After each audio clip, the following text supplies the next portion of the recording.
পৃথিবী বড় স্বার্থপর, দুনিয়া বড় স্বার্থপর।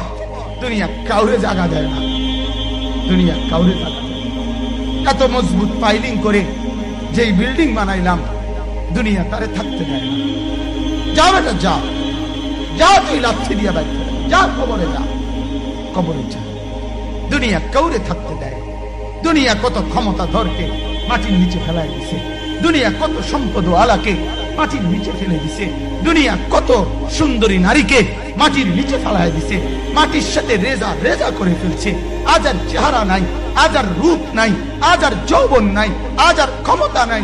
এমন বাদশা ছিল পৃথিবীতে যার হাতের আঙ্গুলের ইশারায় মানুষের গর্দান উড়াইয়া দিত, যার হাতের ইশারায় উঠতো মানুষ, বসতো মানুষ।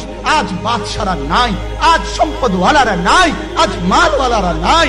দুনিয়া কাউরে থাকতে দেয় না, কাউরে না দোস্ত, কাউরে দেয় না। দুনিয়া দাদারে আমার থাকতে দেয় নাই।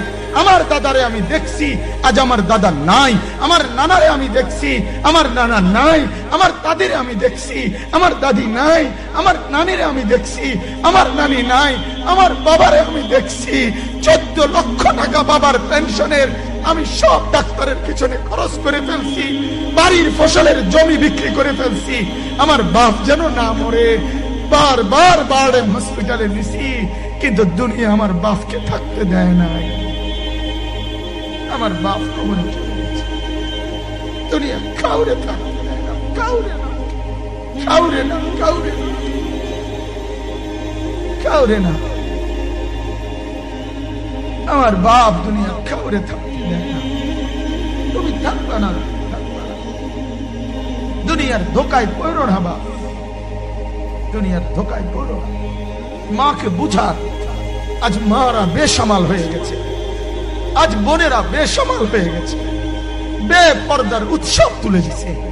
এটা যেন আল্লাহর সাথে যুদ্ধ করছে। আল্লাহ করোনা না, তুমি আরো কিছু দাও, আমরা বেপরদিকে ছাড়বো না। যুবক ছেলেগুলো যেন বলতেছে, আল্লাহ তুমি করোনা দেওয়ার চাই দাও, অশ্লীল ছবি দেখা, ফেসবুকে নর্তকী দেখা আমরা ছাড়বো না।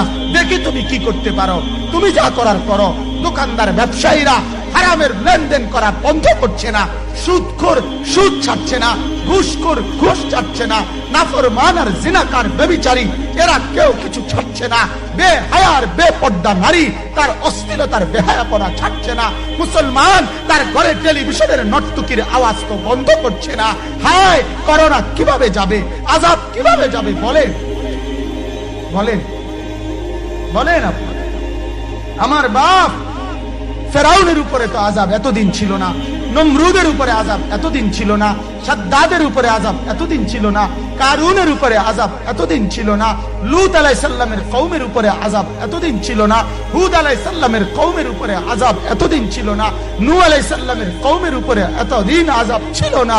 আজ আমরা মালিককে এই পরিমাণ নারাজ করছি, মালিক এত বেশি নারাজ। আজ 1 বছর হয়ে গেছে, 1 বছরের চাইতে বেশি হয়ে গেছে, কই করোনার মহামারীর আযাব তো যাচ্ছে না, গেছে গা। মানে আমাদের লক্ষ লক্ষ বাচ্চার পড়ালেখা বন্ধ, এরা নষ্ট হওয়ার চূড়ান্ত পর্যায়ে পৌঁছে গেছে। মোবাইল এদেরকে শেষ করে দিছে, লক্ষ লক্ষ ছেলে।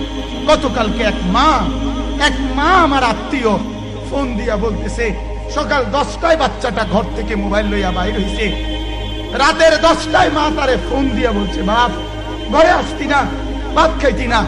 বাচ্চা তারে বলতেছে, তোমার অসুবিধা কি, তোমার সমস্যা কি? মা এই কথা বইলে কায়দা দিছে যে শোনেন হুজুর হুজুর দোয়া করো। এক বাচ্চা, এক ছেলে, সে যদি তার মাকে এই কথা বলতে পারে, তার মানে গুনাহ তারে এত মজা দিয়া দিছে, ফেসবুক তারে এত মজা দিয়া দিছে, ইউটিউব তারে এত মজা দিয়া দিছে, নর্তকী তারে এত মজা দিয়া দিছে, গুনার দৃশ্য তারে এত মজা দিয়া দিছে, সে মাকে ধমক দিচ্ছে। রাত 10টা বাজলে কি হইছে, রাতের 3টা পর্যন্ত দেখলে তোমার সমস্যা, আমার আখিরাত আমি নষ্ট করলে তোমার অসুবিধা, আমার জাহান্নাম আমি ঠিক করে নিলে তোমার সমস্যা কি? আল্লাহ আমাদেরকে মাফ করে দেন, আল্লাহ আমার জাতিকে মাফ করে দেন।